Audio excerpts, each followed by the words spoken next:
How's going guys, welcome to the channel. In this video we are gonna see, what if Naruto was the heir of bones and got harem? Part 2. If you wants to see awesome fanfiction like this, don't forget to subscribe. Now let's get into the video. Walking along the pathway, we find our 4 characters.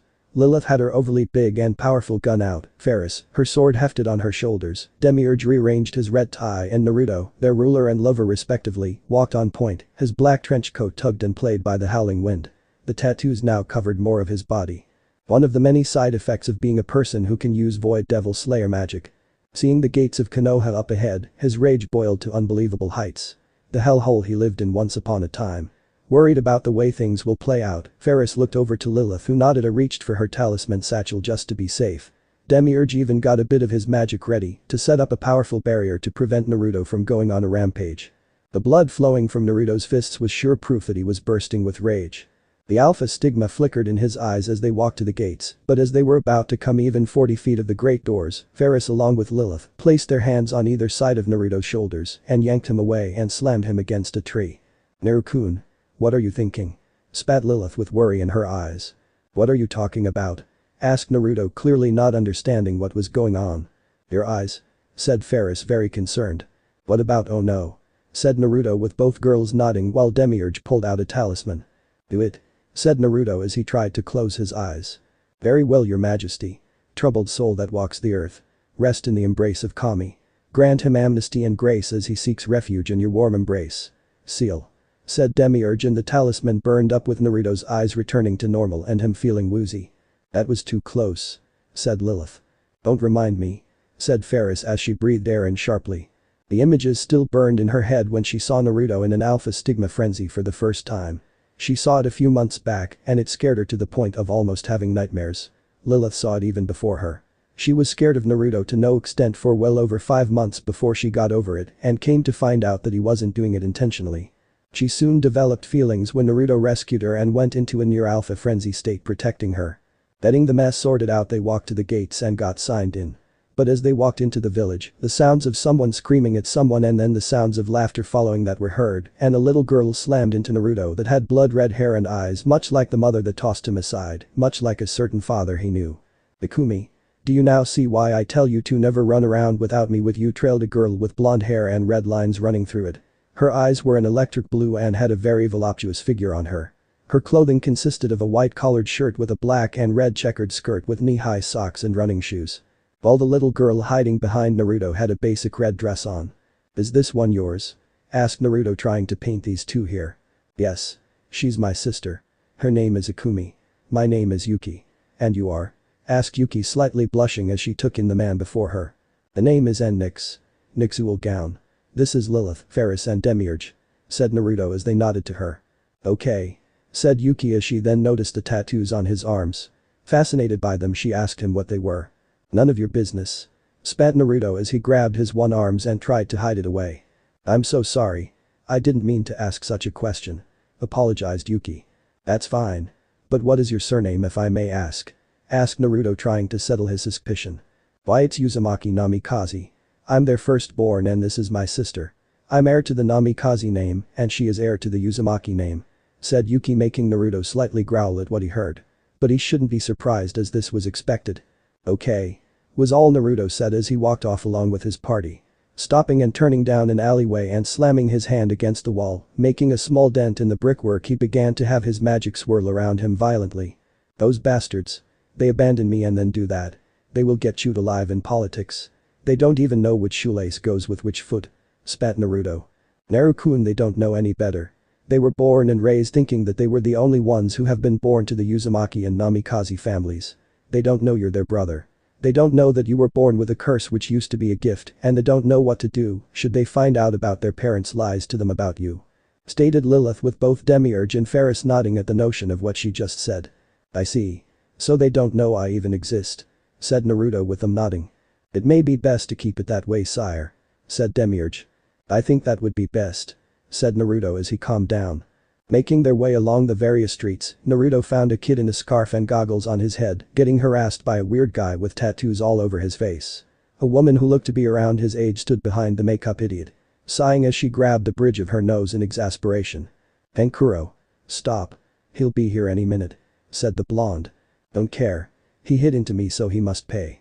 So what if it with a few broken bones? Said the makeup teen. Stepping into this by casting a simple lightning spell, he zapped Kankuro on the hand and watched in slight glee as the boy dropped down clutching his en in pain as lightning arsed over his hand. That is a warning. The next I'll use something else that isn't lightning. Said Naruto glaring daggers at the pajama dress up while Temari licked her lips at what she was seeing. Who the heck are you? Asked Kankuro as he held his hand which had blood gushing out. The name's Nyx. Makeup. Said Naruto with Ferris and Lilith giving a giggle at what Naruto said. Better watch it boy. You would dare challenge me? Said the boy pulling off the mummy thing on his back. Kankuro what are you doing? Said Temari as her eyes widened in shock. Kankuro. Stop. Came a voice from the tree line. Looking up Naruto felt something strange about the person on the tree. Sure he had the insomniac look but it seemed very different. Like it was being forced onto him and not of his own choosing. Gaara. Look this is a total. Shut up. Or I'll kill you. Said Gaara as Kankuro shivered at what his brother said to him. I apologize for what he did. Said Gaara appearing before his siblings and walking off. Hey. What's your name? Shouted Naruto only to have Temari spin around. Me? My name is Temari. She purred with a blush on her face. Okay that's fair. And you redeed. Called Naruto making Gaara stop and turn. I know you. Naruto will gown. New leader of the Tomb of Nazarick. I hope to butcher you to prove my existence is better. Said Gaara making them all go wide-eyed at what Gaara discovered. Even Naruto shocked that someone knew of his identity. Watching them walk off Naruto clasped his hands into fists. Ferris and Demiurge looked at each other and nodded before Lilith placed an assuring hand on Naruto's shoulder. Hey. You okay? She asked. There must be something I have missed. No one knows about me being what I am. Apart from those in Nazarick and Makoto-chan. There has to be something. Said Naruto donning a thinking pose. Well we will discover it later but right now we need to find a place to stay your highness. Said Demiurge with the girls nodding in agreement. Very well. Let's go. Said Naruto as they walked off. After a few minutes they settled down in a hotel not too far from the Hokage Tower. Looking out over the whole village he began to have flickers. One where Konoha was under his rule and the populace worshipped him for being such an illustrious leader to them. The other image was as if it was taken directly from hell itself. Buildings burned, people cried as they held what looked to be loved ones which were charred to bit by the incredible power of Naruto. No doubt this was an image of him being consumed by the alpha stigma. But he didn't want to think about it. He had a bigger fish to fry. One which smelt like biju. Opening a portal to the Tomb of Nazarick and connected it to QB, he was awarded with the sounds of moans and groans of pleasure on the other side. Thank goodness it was an audio-only spell as he didn't want to see what was going on there. With QB. For his part, the greased beast was having a wonderful time. He had lunch with Nanabi and gave a new overdue to the sleeping quaters of his and Makoto's chambers in the tomb. Too bad Makoto was feeling horny and decided to have sex with her lover. When the call came in, QB had pinned Makoto under him and had been hammering himself into her for a few hours now. And judging from the bed, they looked to need new sheets. When the call came in QB growled as he looked at the floating disc next to him which gave off Naruto's voice.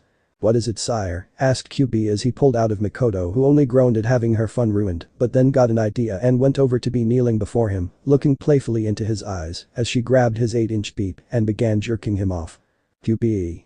What do you know of Gaara? Asked Naruto as he heard from his side the demon groan in pleasure. I don't know the name. However all I know is that he holds the chibi. Said QB as he watched Makoto engulf the beep with her mouth and bob her head back and forth on the meat stick. What do you know about him? Asked Naruto. The chibi is actually a she.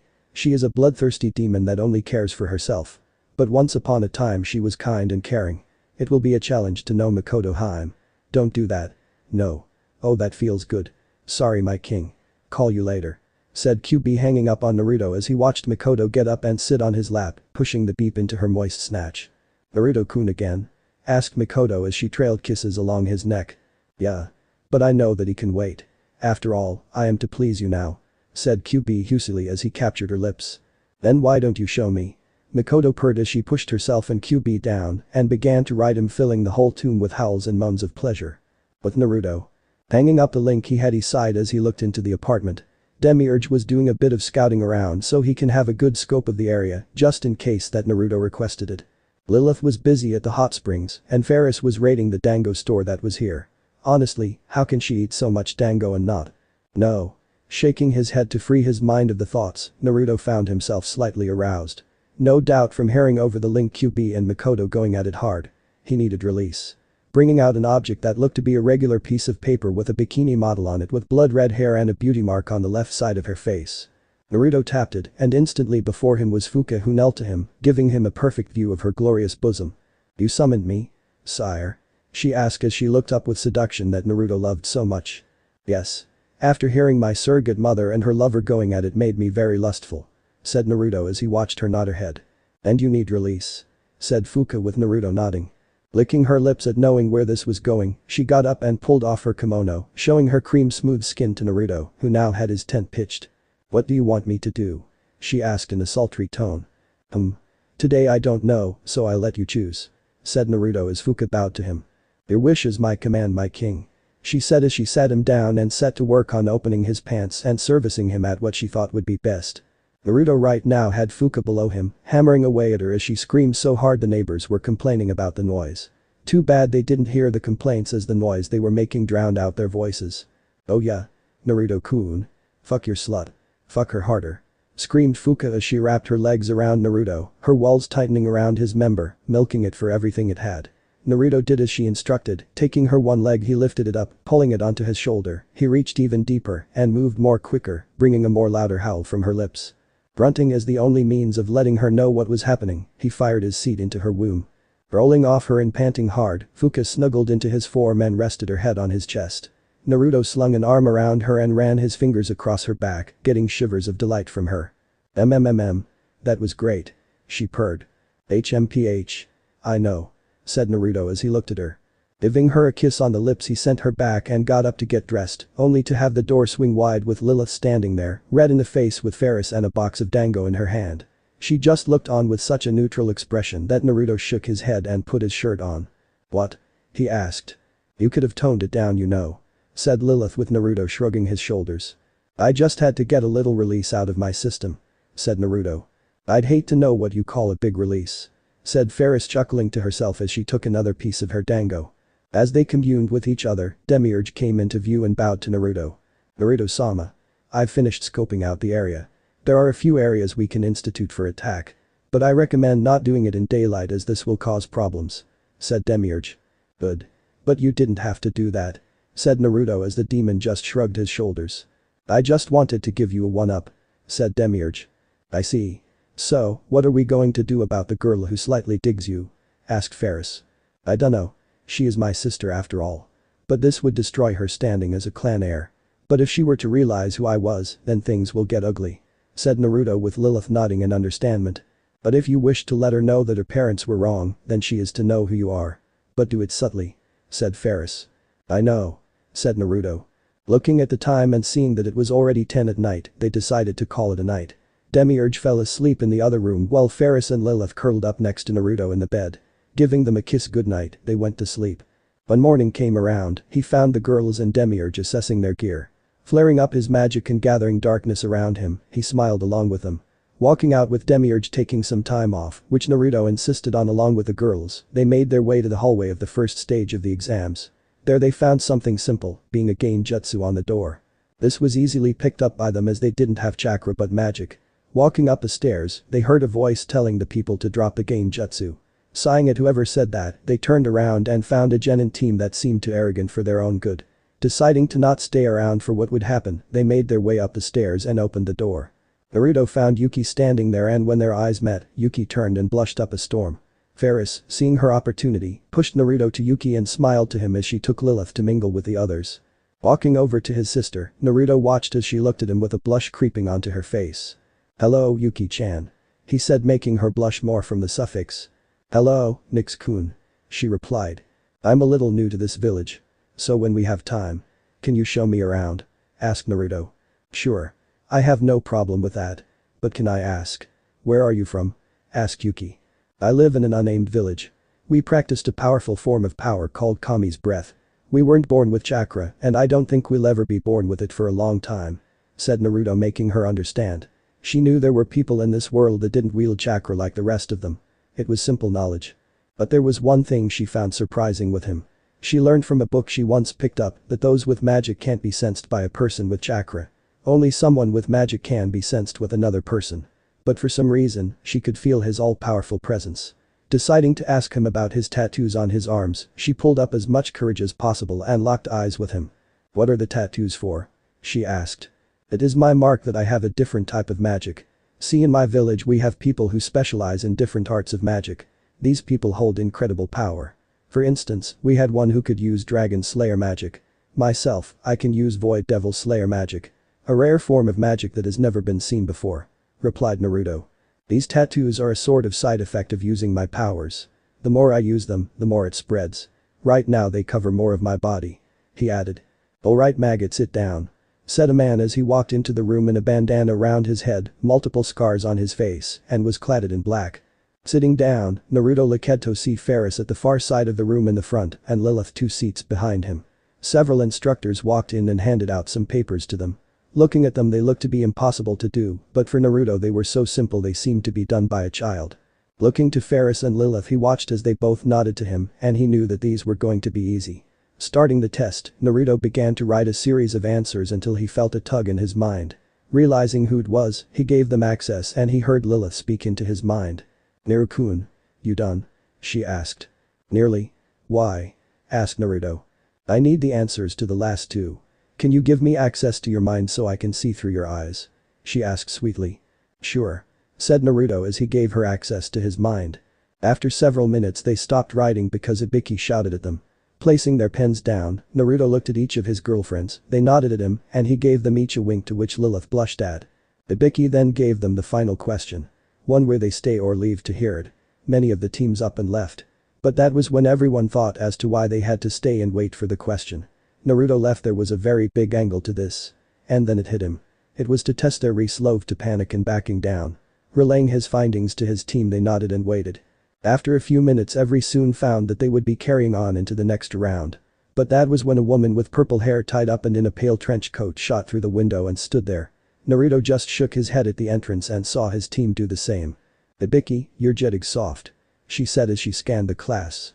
"You're early, Anko," replied Ibiki from behind her. "No matter. I'll shave them down to half. Come with me," she said as she walked out. Following her out, they were led to the forest of death and were given pieces of paper stating that if something happened to them inside, they were not held responsible for it. Shaying at this and getting on with the task at hand, Ferris received a scroll of heaven and were taken to their entrance to the forest. Naruto's magic flared around him in an unbelievable display of power and strength.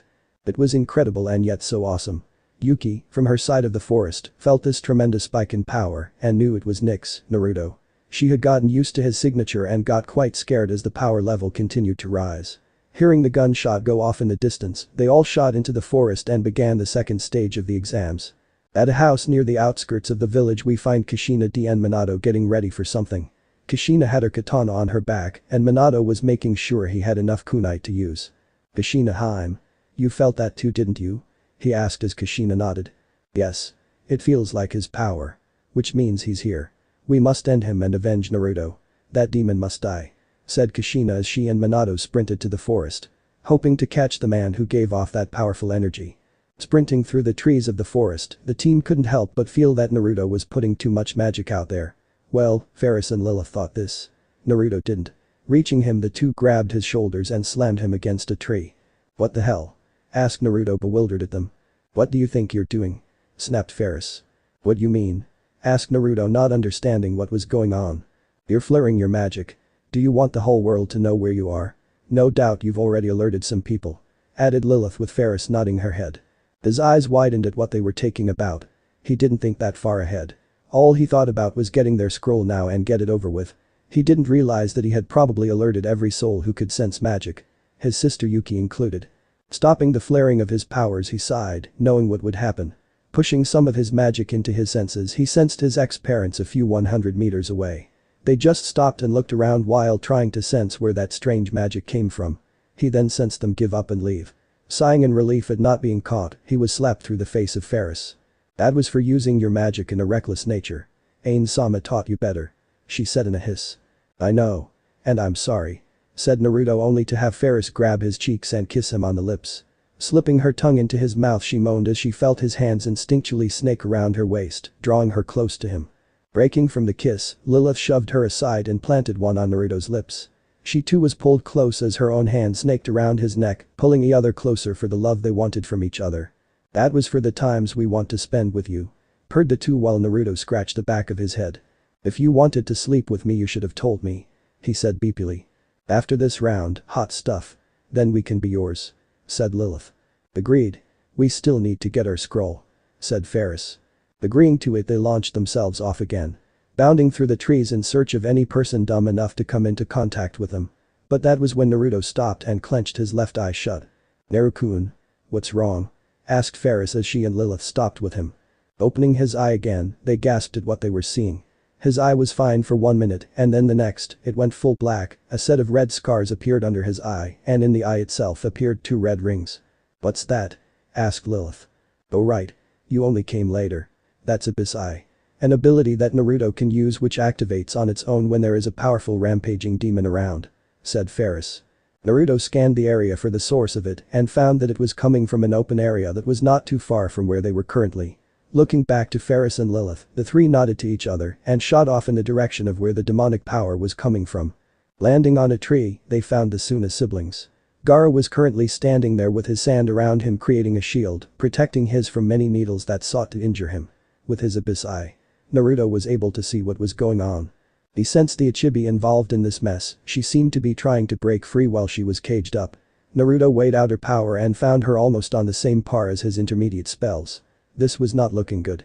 He managed to succumb QB using a powerful high-level spell, which required him to go into Eclipse Devil Synchronization. A powerful transformation that he takes on. But the problem with it was that he would slowly become a demon himself. He only used it once, and it nearly turned his whole right arm into a demon. Ains gave him one hell of a scolding when that happened. Naruto was lectured to no extent about conserving magic and not being BP. He learned that the hard way. Unconsciously he clutched his right arm as to what happened to him. Deciding to take on this threat when it truly shows itself, they left the Suna team to whatever they were doing, only to bump into Yuki who was traveling in the direction they were in. "Oh hi there," she said as she blushed when she looked at Naruto. "Hi yourself. Why you here?" asked Naruto. "Sensed a powerful wave of magic." "You?" asked Yuki looking at Naruto. "That wave of magic was me," said Naruto sheepishly. "You need to tone it down a bit. I think Everine felt that power," she said with Lilith nodding her head. "I'll do that. Remember, we have a date soon," said Naruto making the young girl blush at what he said. Shooting off, Naruto watched his sister move at high speeds, no doubt trying to put some distance between each other so he doesn't notice the blush on his face. Turning around, Naruto noticed the two girls looking at him like he had done something wrong. "What?" he asked to them. "Are you hitting on your sister?" asked Lilith. "So what if I am?" asked Naruto crossing his arms. "I'm not complaining. All I'm saying is be careful," said Ferris with Lilith agreeing. "Whatever. Let's just move," said Naruto and they took off. With Makoto. Moving around the tomb of Nazarick, she found it to be quite a very comfortable home. A very big home at that. The Pleiades looked after her and even acted as a defense line when it came to intruders. Spotting Lieseled at the end of the hallway, she ran up to her. "Oh hi. How are you?" asked Lieseled as she smiled to her. "Fine, and you?" asked Makoto. "So, tell me. If you lived in another place than this, why move here?" she asked to Makoto. "I actually lived somewhere else. I lived in Konoha. But I now live here," replied Makoto. "Why not go back?" asked Lieseled. "Well," began Makoto. Flashback. Makoto walked the halls of the tomb, it was after she and QB became lovers. She was a little sore from their session a few days back and she just wanted to see the sights. So she was let out the tomb to see everything she wanted. But while she was out she heard some people talking about a man who went by the name of Sasuke, the last survivor of his clan. Shooting back into the tomb she approached Ain sitting on his throne. Naruto was out training with Cocytus on how to use elemental magic. "Why didn't you tell me that my son is still alive?" asked Makoto now seething with rage. "Because of what they would do to you," replied Ains. "And what would they do?" "Sasuke is my son," spat Makoto. "And so is Naruto now. But how would you feel if he came back to find you not here?" "He would feel that he has been betrayed yet again. He would feel that you left him because you thought he was a demon like everyone else. Do you really want to put Naruto through that again when he has come to accept the fact that you'd always be there for him?" questioned Ains. Makoto realized that what Ains had said was true. She was one of the only people who cared for Naruto because they saw past the horrid powers he held. If she left him, it would destroy his being. He'd no longer be who he was as many had abandoned him. Including his poor excuses for parents. He saw her as a mother figure. She hung her head in shame at the thought of leaving Naruto. She would end up being no better than Minato and Kushina. I could never do that to Naruto. But I can't just leave Sasuke like that, said Makoto. You wouldn't have to. We've already placed in these type of things. A scroll we made on the various things the Uchiha need to know we wrote down. Thanks to the Hokage's gifts to us on the Uchiha archives, we were able to make a scroll for the boy, said Ains, making Makoto puzzled. How did you gain the Uchiha archives? Asked Makoto. It was my idea and Hiruzen agreed to it. We made the scroll for him and we planted it where he'd find it, said Ains. But will I ever see him? Asked Makoto, making Ains shake his head. If you're spotted, you'll be taken and used against your will to breed new Uchiha. Besides, if I recall correctly, you're already in a relationship. QB, I think it was, said Ains, making Makoto blush. You have everything you've ever wanted and more, said Ains, making Makoto nod and leave the throne room. Flashback end. And that is how it all went down, said Makoto.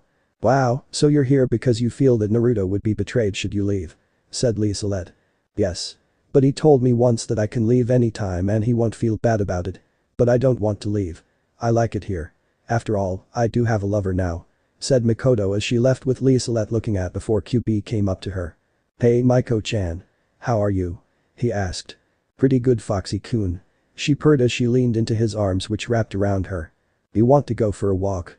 Asked QB with Makoto kissing him on the lips. I'd like that, dear, said Makoto, and with that they walked out the tomb for a nice walk along the lakeside. Deciding to catch a bit of a break, Ferris opened a bottle of water she had on her, as well as Naruto and Lilith.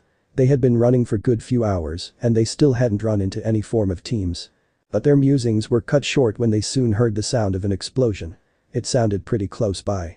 Speeding off in the direction it came from, they found a grass nin and Yuki battling it out. Yuki looked to be exhausted while the grass nin stood there, seemingly playing with his or her food.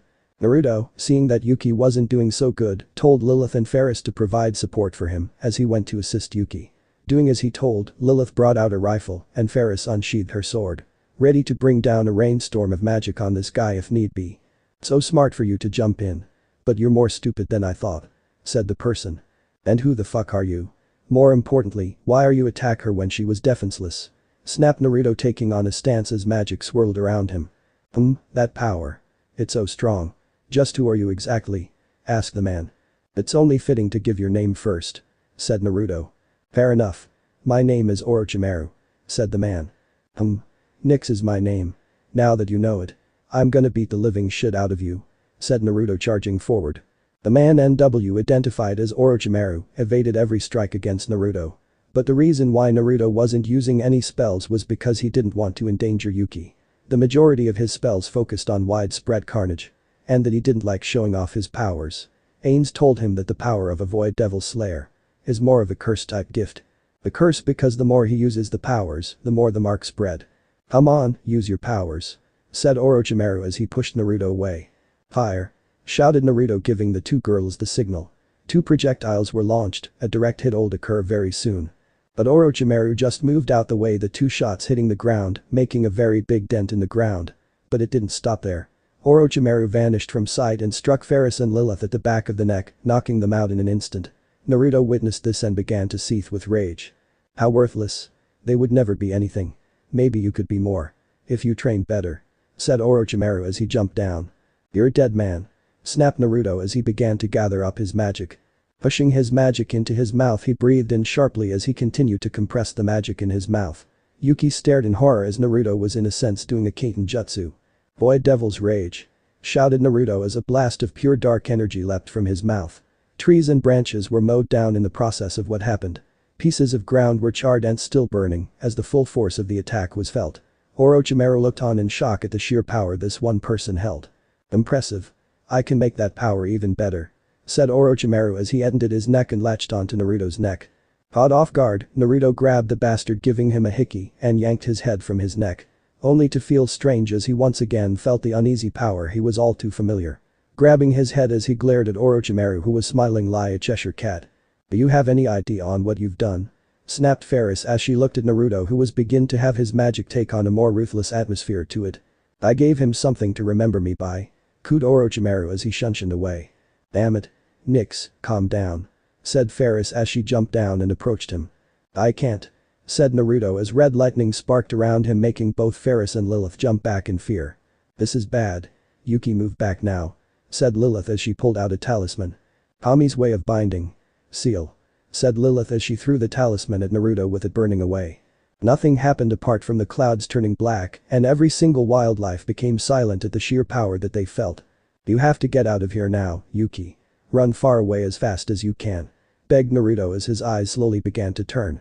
What do you mean, trailed Yuki as she walked up to him. Too late. Lilith, fire, barked Ferris with Lilith pointing the rifle at Naruto.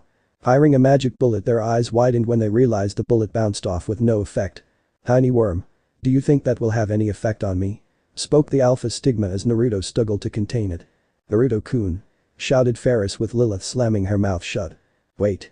Naruto, said Yuki looking at the teen who had the top part of his clothes burned away and him going into a frenzy.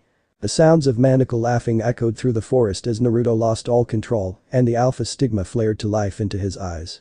Lightning split the sky as thunderous claps were heard. Winds picked up creating a hurricane effect as the very ground shook from the power of the Alpha Stigma. Quick, we need to close his eyes, shouted Lilith as she shielded her eyes as rubble and dirt flew everywhere. I know, retorted Ferris. Yuki could only watch on in shock as the stories her parents told her about a vicious demon roaming the lands, holding horrid eyes and able to mow everything down in seconds. But what she found was something surprising. What her parents told her about the monster having no heart was a lie. Naruto did his best to suppress the power but failed in the end. What her parents also told her was the name of the monster being Naruto. Charging head-on at Naruto, Ferris swung her sword but was shot back as Naruto launched a blast of wind at her. Lilith clicked her tongue as she aimed and fired several bullets at Naruto. Those were blown away by him by just waving his hand. Naruto, stop, shouted Ferris as she got up. All things must come to an end. The world is my playground. You, my toys, said the Alpha Stigma as lightning struck from the heavens, creating a shockwave of power, sending everyone flying. How do we stop this? Asked Yuki walking over to Lilith and Ferris. It's simple, but not simple, replied Lilith as she slowly got up but dropped to the floor. Looking down she found her knee bleeding out. The impact from that shockwave did a serious number on her leg and now she couldn't stand up. Tell me and I'll help you, said Yuki determined to help stop this. Close his eyes. But you need to get close enough to do it. And with that magic going out like that, it is extremely difficult, said Ferris as she helped Lilith. Walking over to Naruto, Yuki threw a set of kunai and shuriken to only have them stop in mid-air, spin around and be launched back at her. Dodging them by only a mere fraction of a second. Yuki found that she was at a serious disadvantage. The magic being produced was so strong it was like she was fighting a god. What are you? She called out. Monster, hero, devil, god. Call me what you will, said the Alpha Stigma as he reached up and covered his eyes. Pulling them down he had the seals on his palms and pointed them at Yuki. Watch out, shouted Lilith. Barely dodging the attack, as a beam of pure black and red magic burst forth from his hands, Yuki looked back to find a whole bunch of trees destroyed, as if they were nothing but paper. Turning back she sprinted at Naruto, doing her best at dodging the beams being launched at her. But just as she got close, a beam nicked her shin and she dropped to the floor, not even 10 feet away from Naruto. Holding her leg in pain as blood gushed out the wound, she looked up at the emotionless laughing face of Naruto, who was rearing up for another attack. Slowly getting up she dove forward and managed to pin him below her. I know you're in there. Stop letting this thing control you, she shouted, making Naruto's eyes widen, regaining himself in the sea of bloodlust. Yuki, I'm sorry. I can't do it. You're gonna have to close my eyes, said Naruto. Yuki nodded and slowly her hand reached down to his face, but as her hand was about to make contact, one of Naruto's hands shot up and grabbed her neck and started squeezing. Naruto. Stop, she said as she struggled to breathe. You're not like them, she said as the tightening became stronger but loosened when she said those words. You're not like them, she shouted as she drove in and closed his eyes. The sky turned back to normal and the sounds of animal life returned to the background of sounds. Naruto passed out as he lay there, his magic completely empty as he breathed in sharply. Thank you, said Ferris as she hefted Lilith up and walked over to Naruto. Start explaining, demanded Yuki looking over to them. We'll do that when we finish here, said Lilith as Naruto stirred from under Yuki, who shot up with her sea turning red when she realized just how defined Naruto was. Not again, said Naruto looking at what he did to the surrounding area. It's not your fault, said Ferris. I know. But I can't let this get out of control. It needs to stop, said Naruto. I agree, said Yuki. Just as they were about to go on, Kushina and Minato jumped into the clearing. their weapons drawn as they searched for where that power came from. Turning to the group they asked what happened. "Don't know, Ka-san," lied Yuki, surprising Naruto, Ferris and Lilith. "I swear that was the same power we felt all those years ago," stated Minato, with Kushina agreeing. "We'll let you know if we see it again," said Naruto, getting up from the ground. "Thank you, young man," said Minato as they ran off. Moving to the tower in the center after Yuki handed them a scroll she found, they headed into the tower and solved the little riddle written there. Taking some time, they took a room on the second floor. But just as they were about to wind down, Yuki came into their room and sat on the bed with her, putting up a privacy seal. "Start talking," she said as she crossed her arms. "Start talking," reiterated Yuki with a scold on her face. You can't blame her, as it is not every day you learn that the man you've been crushing on is the one who holds the power of a volitional thing in his eyes. And as to the fact that the thing her parents have been telling her were actually true. Okay. You deserve the truth," said Naruto in defeat. "When I was born as the reincarnation of a man called Reiner. He was the man who held this power before me. Reiner was faced a choice. In a fight that went south. During the fight he made a deal with Kami. Unimaginable power at the cost of his chakra cords to be replaced by magic. He agreed and the deal was sealed. But as he was receiving the power of the alpha stigma being implanted into his eyes, a demon thought, 'Hey, let me hitch a ride here,' and corrupted the alpha stigma to no extent. From that point on, Reiner used the power, but every time he witnessed something horrible, the power would act up and take over his mind.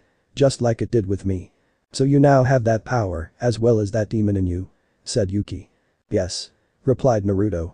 "And you have no hatred for those who care about you," added Yuki.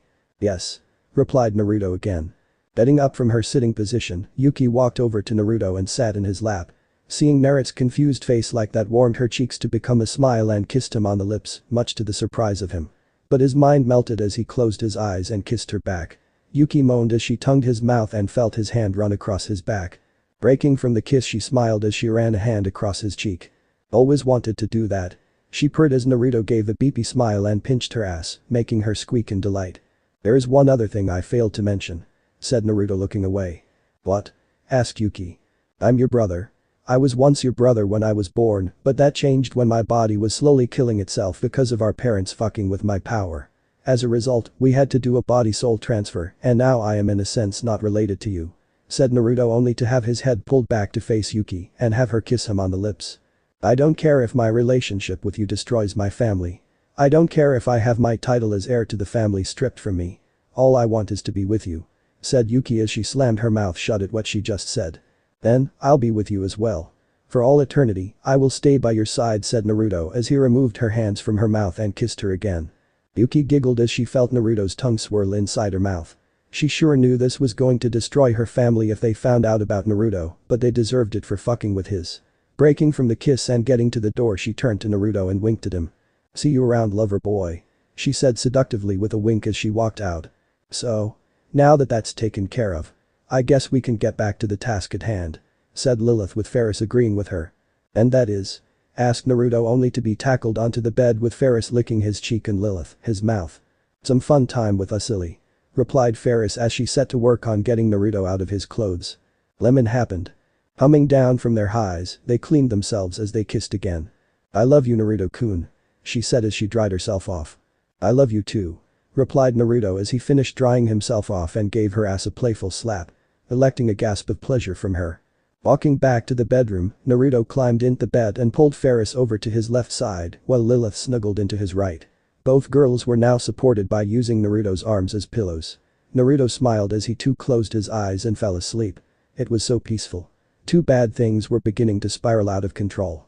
Yuki now knew the truth, and she was now informed that Naruto was her brother once upon a time. She told him that she didn't care what he was as long as she could be with him. Naruto was happy for hearing that, but he just couldn't see her lose everything just like he did. He didn't want her to suffer such a burden. Sure, he could take her into the tomb of Nazareth and start something there with her, but it was too great a risk as he lost everything when he was still a child. She was a few years younger than him. It would leave a very nasty scar on her should her parents disown her. Waking up to a new morning, Naruto found the two lovely women still sleeping soundly on him. Stroking each of their backs, he was awarded with their sweet moans as they slightly shivered from the touch and snuggled further into him. 5 more minutes," moaned Ferris. "We can't. The next stage is about to begin," said Naruto as he kissed them on the head. "Oh, Fine. Said Lilith as she slowly got up. Getting dressed and heading out the room to find Yuki standing there. Turning to see who was coming down, she smiled as she ran into Naruto's arms. "Morning," she said. "Morning," they replied. "Yuki-chan. Can I talk to you privately?" asked Naruto. "Sure," replied Yuki. Walking away from the two girls, Yuki was led by Naruto around the corner. "So what is it?" asked Yuki. "It's about us. I don't think it would be wise to pursue this relationship," said Naruto, making Yuki slightly annoyed. "And why is that? Is it because we used to be related?" she snapped. "No. I think that should your parents find out about me being who I am. And if they find out that I'm your lover, the things will get worse. They would think that I've corrupted you and try to have me killed.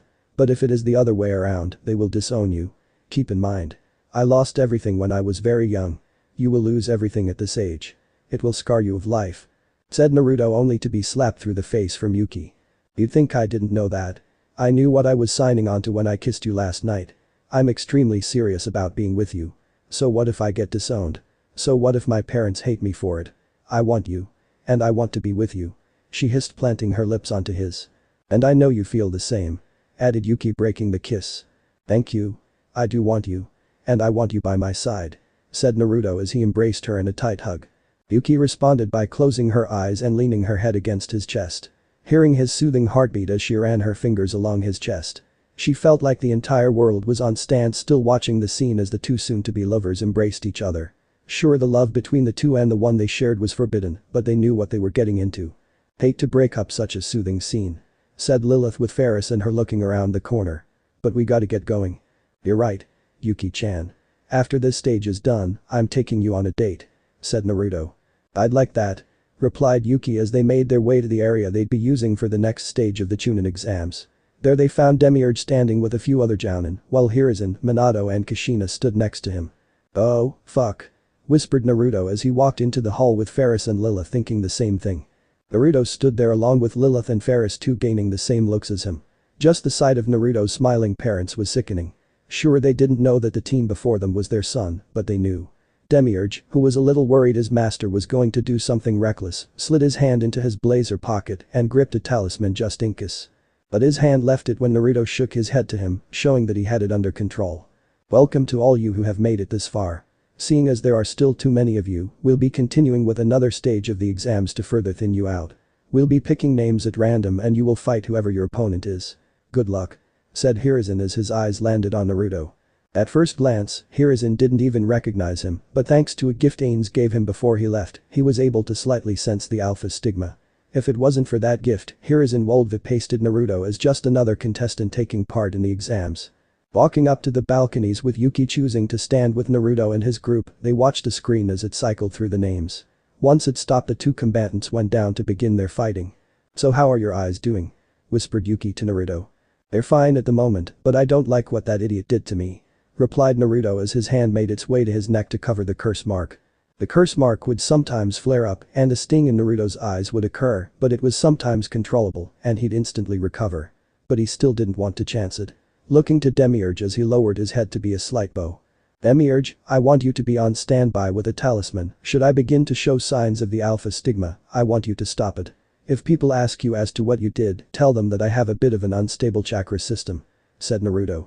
"As you command, sire," said Demiurge with a bow. "What was that?" asked Yuki to Lilith. "Naruto-kun is just taking precautions should he lose control of the alpha stigma," replied Lilith.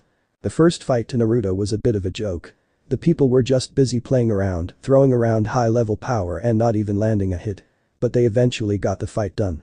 Watching the screen cycle again through the names, they waited with anticipation to see who'd be pitted against each other. The names that appeared were Yuki's and Tenten's. "Wish me luck," said Yuki as she walked past Naruto, only to have Naruto give her ass a quick squeeze, making her squeak in surprise. Looking back to see him smiling and giving her a wink, Naruto mouthed the words. "Good luck" as she smiled to him and nodded her head. Making it down, she faced off Tenten and they got the match underway. Naruto, from his point of view, could really see that the way Yuki was standing was that she was planning on ending this as soon as possible. It was one of the skills Naruto picked up after being trained by Ains. Just by seeing how the person would be standing and their eye movements was just how much they'd be taking the matter seriously. Yuki charged forward with a punch reared back. Tenten vanished to be behind her and swung a fist back to her. Yuki too vanished, completely erasing her signature from view. Tenten tried to pinpoint where she had gone. Naruto and his group were looking up to find Yuki sticking to the roof. Her chakra control was exceptionally brilliant to the point where she could do that whilst hiding it. Realizing where she was, Tenten looked up just in time to see Yuki nearly land a hit on her. She missed it but just barely. Naruto was now very much impressed. Yuki had done the one thing he'd have done if he was in that same position. Using the ability to hide one's power while giving small waves of it off to be able to perform basic things like that. His eyes shone with pride as Yuki began to move more and more quicker. "How is she so fast?" said Tenten as Yuki kept gaining speed she could never even dream of. Yuki was simply using her power to increase her speed. No other trick really. Punches became blurs, and other movements were nothing but simple flickers of motions. It was simply incredible. And in that instant, Yuki managed to land a powerful hit on Tenten, sending her mind into a dream state. The match was finished, and Yuki still felt like she could go on more. But she had to wait until the finals would begin. There she'd use her full strength. Walking back up to the balcony, she was pulled into a very warm hug from Naruto, followed by a kiss on the lips, shocking everyone gathered that Yuki, the daughter of Minato and Kushina, was now going out with a man that came from a place they'd never heard of. Yuki simply giggled into the kiss and wrapped her arms around his neck, pulling him closer as her tongue was allowed entrance into Naruto's mouth. After the passionate kiss, they broke it and looked into each other's eyes as a chain of saliva still connected them together. Yuki loved the look of his eyes. She, while being around Naruto for that short amount of time, had gained a few things from him. One was the slight ability to sense magic. And while she looked into the pools of purple of his eyes, behind them as if the eyes were a window, rested the alpha stigma, waiting to be unleashed. She didn't care. Running her fingers through his hair she smiled to him as she pressed her body against his. "Will I be seeing you soon?" asked Yuki in a seductive tone. "Oh, you can count on that my little vixen," replied Naruto as he gave her a peck on the lips. Turning just in time to the screen which had stopped on two names, Naruto smiled at what he was seeing. The screen had his name versus Sasuke. Naruto was really hoping to show this idiot who was more superior. Sure, Sasuke held the Sharingan, but that didn't even come close to Naruto's abyss eye.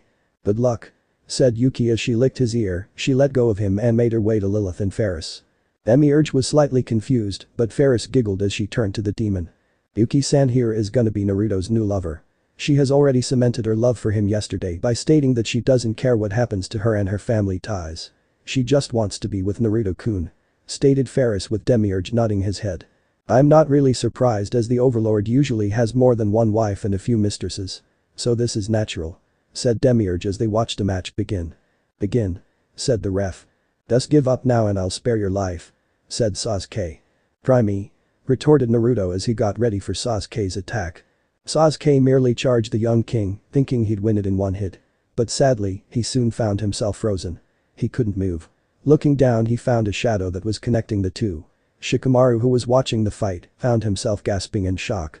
The ability Naruto was doing looked similar to his shadow possession. "What is this?" asked Sasuke, getting frustrated that he couldn't move. "I've only used this spell once. Sadly, this is only a last resort spell. Void Devil's evil puppetry," said Naruto with a smirk as he began to push more magic into the attack. Naruto soon began to sink into his shadow, the smile never leaving his face. Sasuke could only shiver as the feeling of being in a grave was all too much for him to handle. With Naruto now fully in the shadow returned to Sasuke, who began to shake. Just as the ref was about to call the match that Sasuke won, did Sasuke's arm move on its own and grip his throat. Appearing out of Sasuke's shadow with his hand around Sasuke's throat, Naruto smiled demonically as he began to tighten his grip. "How does it feel?" asked Naruto as he squeezed tighter. But that was when Naruto felt his heartbeat irregularly. Dropping Sasuke as he clutched his head, he felt the curse mark on him begin to act up again. Drawing out his hideous alpha stigma. Storm clouds gathered above him as he tried to stop the dreaded power. "Stay out of this," said Naruto as he clutched his left eye. "But then where's the beauty? Death is always in the mix of life. Why not help them along?" echoed the alpha stigma in his mind. "Shut up," said Naruto looking up to Demiurge, who had already pulled out a talisman. "Let everything go. Let it all out. Make the world our playground. Where we are its gods," said the alpha stigma. Quickly nodding to Demiurge. Naruto looked away as he dropped to the floor. The ability to hold the alpha stigma back was getting weaker and weaker the more Naruto tried. Feeling Demiurge slam the talisman onto his back, he breathed a sigh of relief as he slowly got back up. Only to see Demiurge shaking his head. "I'm sorry, my king. Look," he said. Looking around he found the various fighters talking amongst themselves. Whispers were exchanged as Naruto's eyes darted everywhere. Landing on Kushina and Minato, he saw them gain looks of suspicion. Demiurge definitely had a point with not going any further. And with that slight cloud thing that happened over their heads was something that would very much raise red flags on the plane. Getting up and walking out the hall, Naruto, Lilith, Ferris and even Yuki followed him. Hiruzen watched them leave and chose it would sort of be a good idea to bring Naruto over into the final round of the exams. But he just felt that it may end up in a serious bloodbath. He kept the idea in the back of his head just in case. Naruto was moving slightly quicker than usual as he kept his head down and his hands in fists. He couldn't believe he nearly compromised himself like that. It was simply slander. How could he be so weak and allow something like this happen? Especially where he had the upper hand. Yuki jogged up to him and slammed him against the wall. "Tell me, did you do that on purpose?" she asked as Naruto shook his head. Naruto-sama was never planning on letting the power of the Alpha Stigma out. It simply happened on its own. "My guess it has something to do with that mark on his neck," said Demiurge. "That's right," said Naruto. "This power is my curse to bear. Every time I gain control again, I keep saying to myself that I wasn't strong enough to hold it back. Every time, I feel hate for myself." "But you'd never hurt someone with it, right?" said Yuki.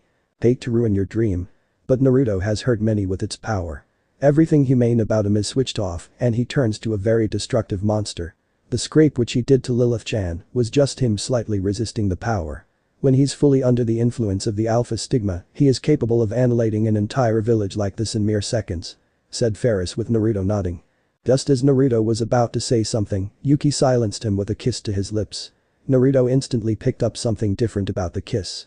It held more passion and lust than anything else. She attacked him with such passion that Naruto was completely taken back by her sudden advance on him. Breaking from the kiss, she looked into his eyes. "As I said, I don't care. As long as you come back to me and to who you are. I'll accept you even if you're the devil himself," said Yuki. "You do realize that my being with me means certain death by those who have painted me as the bad guy," said Naruto with Yuki chuckling. "I won't have it any other way. My love," said she kissed him back. "Well, you wanna go grab something to eat?" asked Ferris.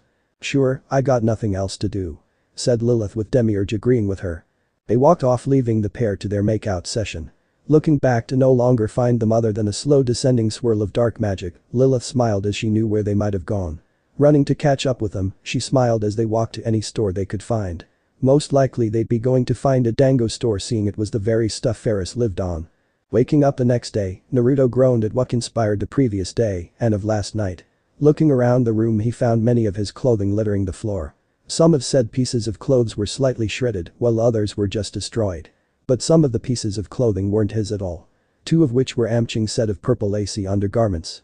That was when his sense of feeling returned to him just as someone snuggled deeper into him on the right while a moan leapt from her light. Turning his head he found a certain woman who went by the name of Yuki Uzumaki Namikaze. The very woman who confessed to always love him no matter what happens to him. Even going to the extent of giving her body to him. Oh, what a night that was to keep in your mind. Flashback. Lemon happened. Flashback end. Smiling as he kissed her forehead, she stirred awake as she looked into her lover's eyes. Reaching up and grabbing his cheek, she drew him close and kissed him on the lips. "Morning," said Naruto only to have Yuki laugh so hard. "More like great morning. Stud," she said as she ran her fingers across his chest and gave him another kiss. "You're so beautiful," said Naruto as he cupped her cheek. "But she is," came a voice from the doorway. Even though Yuki locked the door last night, Ferris was known to have unbelievable lock-picking skills. So for her to open a door like this one was child's play for her. Lilith and Demiurge accompanied her as they stepped through the door. "We have a serious problem," said Ferris. "Of course we do. What is it this time?" asked Naruto. "The little incident you nearly had. Well, let's just say that Hiruzen has decided to have you in the finals. He feels that you are to have another shot. Which leads us to one other thing. Those eyes of yours," said Lilith. "I see. And I am to be trained in using them properly," said Naruto as Demiurge nodded his head. "Pain-sama mentioned something about a very powerful artifact that can help you come to grips with your powers. Shaltier Dono and Albedo Dono know about it. And they even know what it can do. But haven't seen it do it before," stated Demiurge. "Then I know what I am to do," said Naruto. "Yes. You are to go and train in this artifact to gain control over your Alpha Stigma," said Demiurge. "Will you still come back and be with me?" asked Yuki sounding scared of losing her lover. Only to have Naruto kiss her on the lips. "I promise. When I get back, I will have sex with you again," said Naruto having Yuki giggle. "I'd like that," she said as she got off Naruto for him to get out of bed. Walking to get dressed, Naruto realized that his nightmare was coming to an end. The alpha stigma, the very object that caused so much pain and suffering, was coming to an end. He'd finally have control over it. With him dressed, he made his way to his teams and stood with them as Demiurge opened a portal for them. "I'll see you soon," said Naruto as he winked to Yuki. "Good luck, my love," said Yuki as Naruto vanished from sight. Walking along the pathways leading to the tomb of Nazarick, the place Naruto called home, we find the team making their way back to the place they each have come to call home. Each of them were very much attached to the great tomb in their own way. To Lilith, it was a place she found solace and silence, not to feel hated for her being what she wanted to be. And on top of that, becoming the lover of the new overlord. To Ferris, this place was a very much home to where she could hone in on her powers as a swordswoman. Where she could just be herself and really unwind and feel at home. And much like Lilith, become the lover of the new overlord. Making it to the doors, they pushed them open and were immediately welcomed by the Pleiades as they bowed to them. But kept their heads even more low when they spotted Naruto. "Welcome home, Naruto-sama," they chimed. "Great to be home. Where's my Kasan?" asked Naruto as he took off his jacket. "She's helping with something at the moment," said one of the Pleiades. Naruto just shook his head as he knew what they meant by that. They could simply blurt out what she was doing as they had to stay as formal as possible. Out of work hours, sure, but during. Not a chance will they do it. "I see.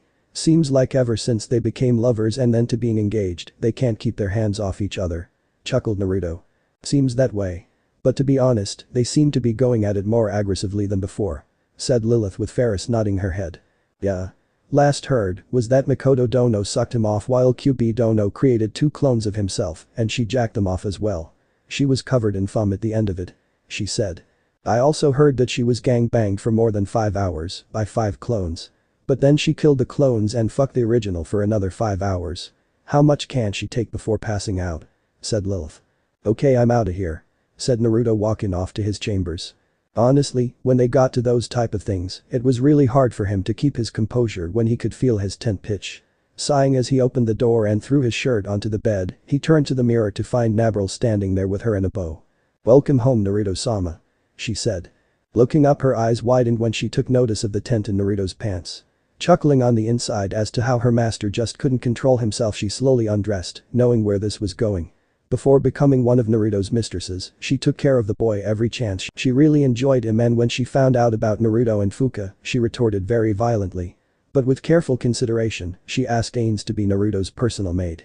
He agreed to it but never knew the true meaning behind her words. So it was always the case with these two. Majority of the time. They would be formal with one another, but when Naruto became exceedingly horny, she'd be there to help him out. Sauntering over to him, she took his one hand and rested it on her left breast while her other hand trailed down and began to stroke him. "Why don't you let me take some of that stress away? You've had it rough," said Pert as she pushed him onto the bed. "Lemon happened. So delicious." Fu moaned as she did the same to Ryuzetsu. The scene before Naruto made him slightly horny, but he decided to hold it in until the party. "Be seeing you around, lover boy," chimed the two of them as they got up and sauntered out the room. Leaning on his throne, Naruto rubbed his temples at what he was getting into. He needed control of his mind. Every time the alpha stigma took control, he would be pushed into the back of his mind, waiting until someone closed his eyes. He didn't know what to expect when it came to the artifact, but he knew it was there to help him. But his musings were cut short as a blonde blur shot into the throne room and slammed into him for the second time. "Naru-chan," chimed the girl now in his lap.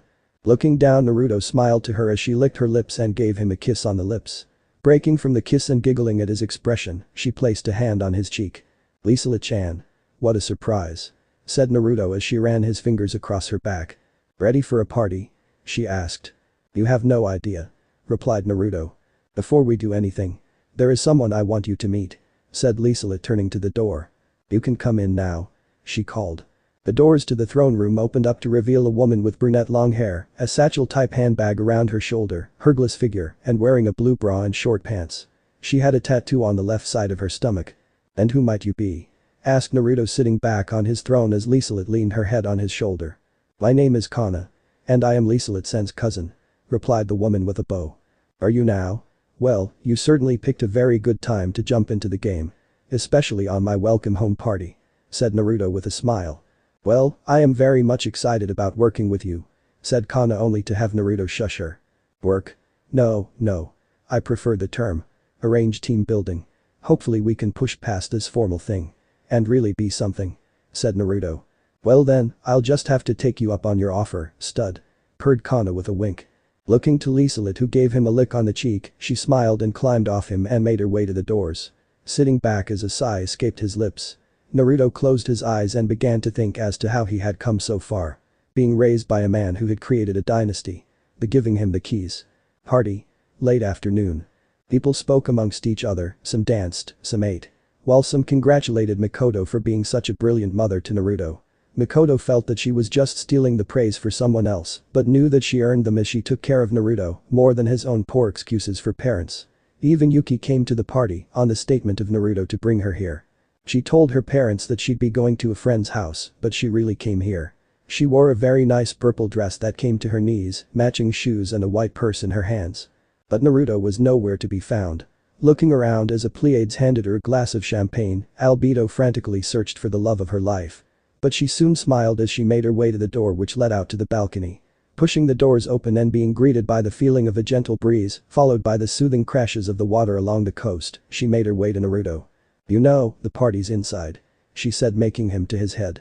"Hey Albedo-chan," said Naruto, making the succubus raise an eyebrow. "What is eating at you?" she asked as she walked over to him. "This not even 10 feet away from the very spot was the place I accidentally unleashed my alpha stigma powers for the first time in this place. With you getting hurt in the process," said Naruto, looking at the slightly visible scar on her arm that was barely concealed by the glove. "It wasn't your fault," said Albedo, placing a hand on her arm. "I keep telling myself that. But every bloody time I say it wasn't me, I hear the alpha stigma laugh at me, threatening me to let loose one more time," said Naruto. "But I know you won't. You're a fighter. Even if the whole entire world turns black, you'll fight for everything you know and turn the colors back on," said Albedo as she wrapped her arms around him. "Even though we have been through so much, your heart still beats with the passion and love for us. I love that about you," said Albedo. "Albedo-chan, I don't know what to say. You've always been the one to help me through nearly anything." "And what have I done?" asked Naruto as Albedo silenced his next sentence with a kiss. "You've given me more than anything in the world.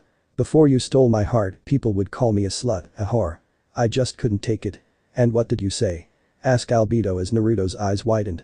"The lies they speak will turn to ash before your feet when judgment rains down from heaven," replied Naruto, with Albedo smiling while nodding her head.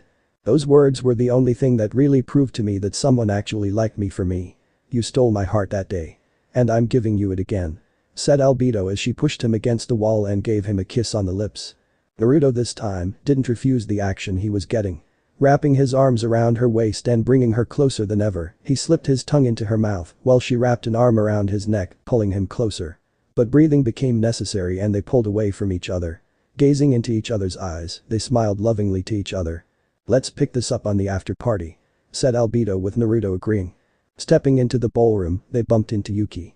She was extremely excited to see her lover with her, and she even didn't really care that Albedo had been the first to have sex with Naruto. She actually didn't mind it, as the Overlord was supposed to have many lovers and mistresses. But that was when Kasadus and Ryuizetsu got everyone's attention. "Firstly, I want to thank each and every one of you who came to this glorious occasion. Thank you to Sebas, who along with the Pleiades got everything together. Thank you so much," said Ryuizetsu as everyone clapped. "And now, onto the main occasion. There is a very special someone who I think we should all give a hand to. Naruto-kun has been the new soul to take the throne of the Tomb of Nazarick. Ain-sama. The man who took Naruto-kun in and raised him as his own, has given Naruto the very keys to being the one to lead us to victory.